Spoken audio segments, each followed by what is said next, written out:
nous sommes le jeudi 7 mai 2020. Bienvenue pour votre cours du jeudi. Au programme aujourd'hui, une petite dictée de 3 phrases. Donc ça c'est pour l'orthographe. Et donc de l'analyse. Vous analyserez ces 3 phrases. Donc avec sujet, verbe, COD, tout ça. Ça c'est pour le français. Et puis pour les maths, résolution de problèmes sur les aires et les périmètres. Je crois que c'est ça. J'ai sélectionné 2 problèmes. Je me souviens plus où ils sont. Ah voilà, les voilà. Oui, c'est ça. R et périmètre. Tout va bien. Allez, on se retrouve Ah non, oh là, surtout pas. J'allais vous montrer ma feuille et dessus il y a évidemment la dictée que j'ai écrite. Donc non, je vous montre pas ma feuille. Voilà. Donc je vais commencer la dictée. On va faire plutôt comme ça. Mettez la vidéo sur pause. Allez chercher une feuille, un stylo. Je vous dicte ça. J'essaie que ça soit un petit peu poétique, un petit peu drôle. Voilà, j'espère que ça va vous plaire. Alors, c'est parti. Julia cherchait ses affaires scolaires partout. Point. Julia cherchait ses affaires scolaires partout. Point.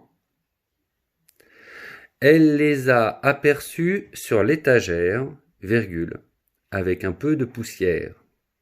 Je répète, elle les a aperçus sur l'étagère, virgule, avec un peu de poussière, point. À la ligne sauter une ligne. Les affaires l'ont regardé. Les affaires l'ont regardé et lui ont souri. Les affaires l'ont regardé et lui ont souri. Voilà, donc oui, c'est un petit peu drôle, mais c'est surtout, j'ai travaillé sur... donc on est au passé composé, je vous préviens des pièges, on est au passé composé, enfin on est au passé plutôt, il y a la plupart des verbes sont au passé composé, voilà, que je vous donne pas de faux indices, donc la plupart des verbes sont au passé composé, donc vous faites attention aux accords du participe passé, des fois il y a des COD avant, des fois ils sont après, bref, c'est là où on voit que l'analyse est très utile. Vous voyez, c'est pour les accords, notamment du participe passé, enfin donc de votre passé composé.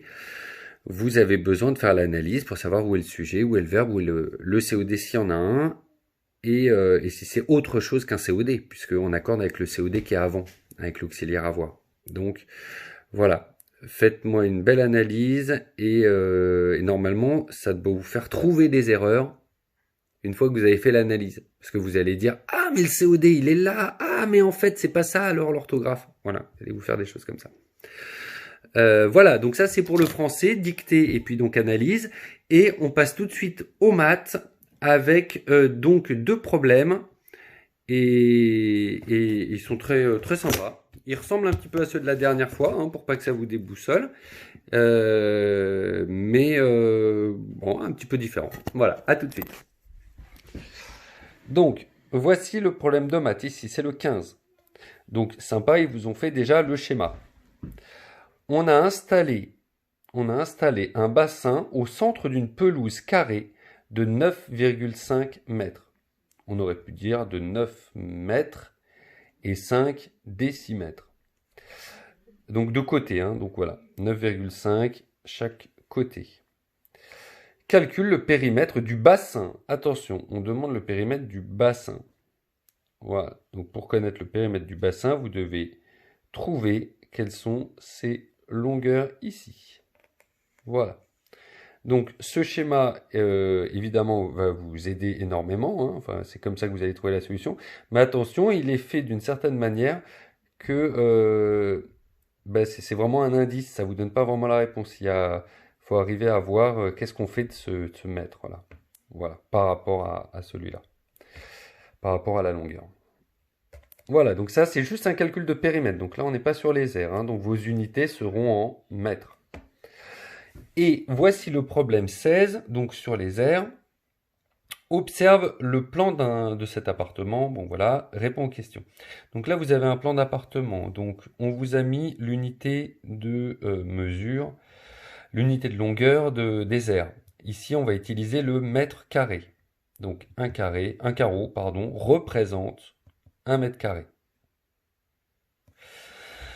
Donc c'est un plan d'un appartement vu du dessus. Donc vous avez ici un joli balcon, voilà, salon, cuisine. On s'en fiche un petit peu en fait hein, du nom des pièces, mais c'est pour que vous compreniez, pour que vous arriviez à voir que c'est bien un plan vu du dessus d'un appartement.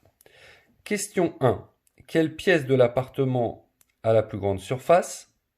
Donc surface et R, je vous rappelle que c'est pareil, hein. Donc là, vous allez calculer les surfaces. Alors on peut en fait presque compter les carreaux qui sont à l'intérieur, hein. Euh, quelles pièces ont la même surface? Voilà, donc vous allez avoir des pièces qui ont la même surface. Il faut dire lesquelles. Et exprime en mètres carrés la surface totale de cet appartement. Voilà, vous devez calculer la surface totale.